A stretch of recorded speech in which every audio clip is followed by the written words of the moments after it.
اعوذ باللہ من الشیطان الرجیم، پناہ مانگتا ہوں اللہ کی شیطان مردود سے۔ بسم اللہ الرحمن الرحیم، اللہ کے نام سے جو رحمان اور رحیم ہے۔ ذرا اس آیت پر اب نگاہ کو مرتکز کیجئے، انسان کا خسارہ کیا ہے؟ دیکھیے، سب سے پہلے میں آپ کی توجہ دلاؤں گا، ذرا آنکھیں کھول کر قلب حساس کے ساتھ نوع انسانی کا مشاہدہ کیجئے۔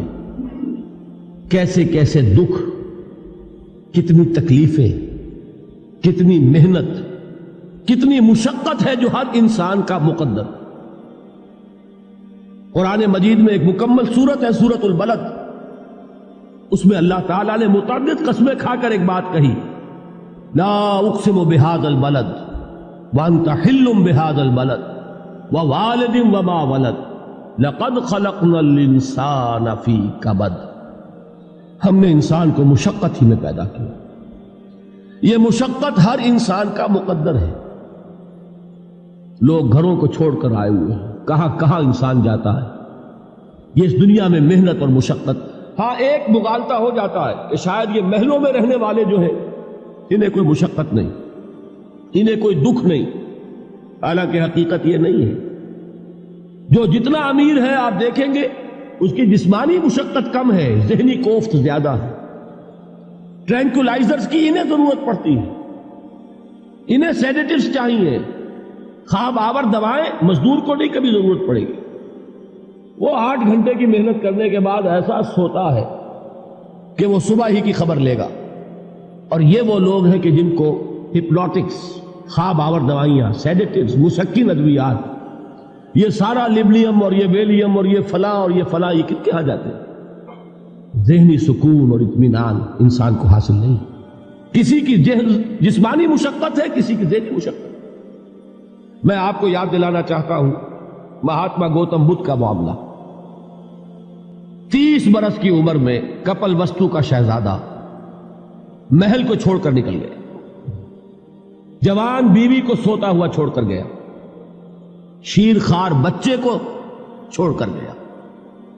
راجدھانی میں رہنے والا محل کا باسی، جسے یہ معلوم ہے کہ باپ کے بعد مجھے یہ سلطنت ملنے والی ہے، کیوں گیا؟ کبھی کبھی آپ نے سوچا؟ اس نے انسان کے غم اور دکھ کا مشاہدہ کیا۔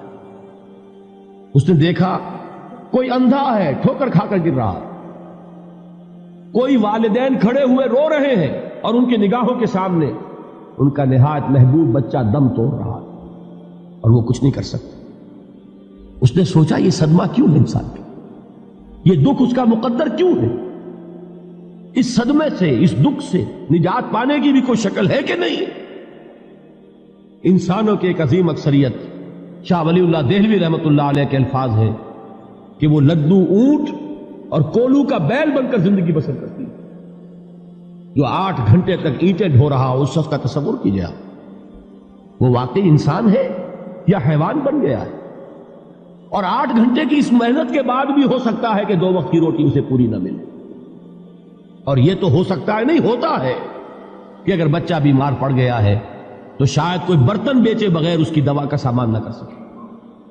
ایسا شخص کتنے بوجھوں تلا دبا ہوا ہے، کتنی مشقت کے اندر پسا ہوا ہے۔ لدو اونٹ اور کولو کا بیل، انسانوں کی عظیم اکثریت کی سطح پر زندگی بسر کرتی ہے۔ لیکن آپ کو معلوم ہے کہ کولو کے بیل کے لیے مشقت ہی مشقت ہے، اس کے احساسات یہ نہیں ہیں جو کہ ان سے انسان کو جو صدمہ پہنچتا ہے۔ ایک بیل کو اس سے کوئی غرض نہیں کہ اس کا کوئی بچہ بھی تھا کہ نہیں تھا، اس کو کوئی بخار ہوا ہے یا کیا ہوا ہے، اس صدمے سے وہ بیل بچا ہوا ہے۔ گھوڑے کو کوئی پتہ نہیں کہ میرا بھی کوئی اولاد میری ہے یا نہیں ہے، اور مجھے اس کا کوئی صدمہ ہے یا دکھ ہے، کوئی پتہ نہیں۔ لیکن انسان کا معاملہ یہ ہے کہ والدین کو جو جو دکھ دیکھنے پڑتے ہیں اپنے بچوں کے لیے، اپنی اولاد کے لیے۔ رات کی نیند ہے حرام ہے اس لیے کہ بچہ بخار میں تپ رہا ہے یا درد سے تڑپ رہا ہے، لہذا نہ ماں سو سکتی ہے نہ باپ سو سکتا۔ میں نے ایک موقع پر دیکھا، لاہور میں کیروسین آئل، اس زمانے میں ابھی سوئی گیس نہیں آئی تھی، اور اکثر و بیشتر جو ہے یہی مٹی کا تیل جو ہے ایندھن کے طور پر استعمال ہوتا تھا، اس کی شارٹیج ہو گئی تھی۔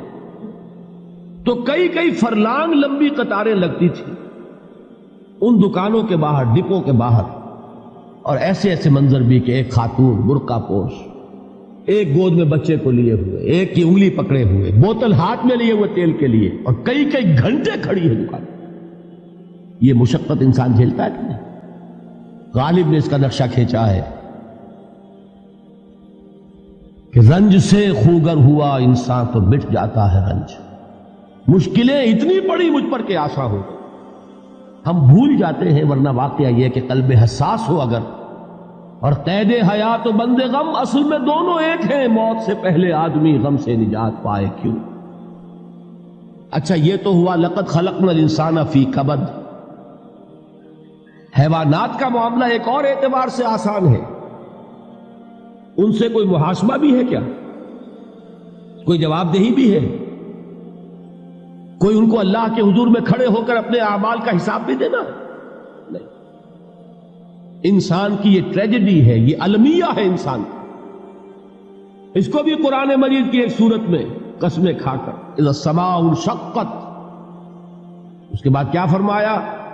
یا ایھا الانسان انک کادح الی ربک کدحا فملاقیہ۔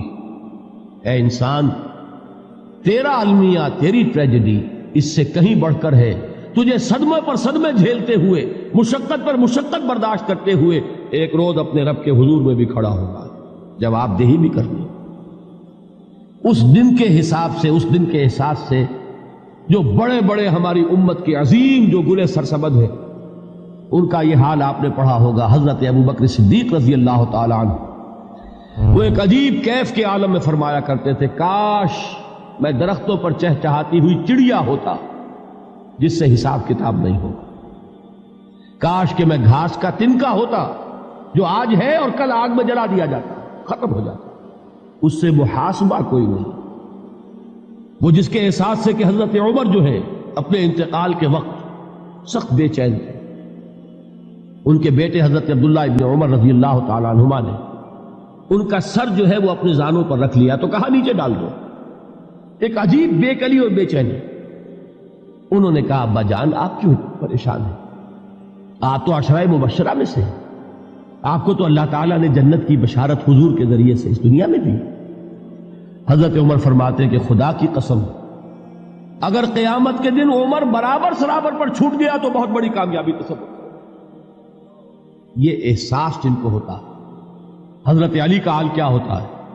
ابھی جو آپ نے حافظ صاحب سے سنا، یہ حضرت علی کا معاملہ ہے کہ ایک تیر پیوست ہو گیا تھا، کسی طرح نکل نہیں رہا تھا۔ حضرت علی نے فرمایا کہ اچھا چھوڑو مجھے، میں نماز کی نیت باندھتا ہوں۔